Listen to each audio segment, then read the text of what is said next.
Hi, today I'm showing you guys a time-lapse video of how I was able to remove the black mastic asbestos glue from my concrete slab floors.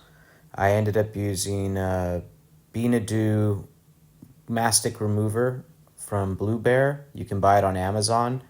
And basically just went to Home Depot and purchased a mask with filters that made sure I can get by without inhaling any dangerous fumes, but you don't really need to worry about it because this product, it doesn't make you lightheaded or dizzy. I just opened the windows for a good draft. I went ahead and poured it over the old black mastic that sat on the concrete where I used to have these old tiles from the 50s that were glued to the floor. And I let it sit for about an hour.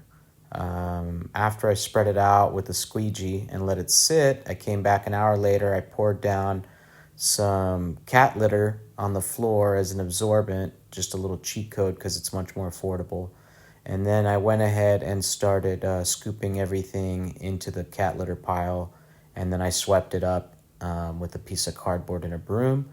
And I came back with a Beanadoo degreaser. Here's how it looked before I came back to refinish and seal the concrete. Thanks for watching.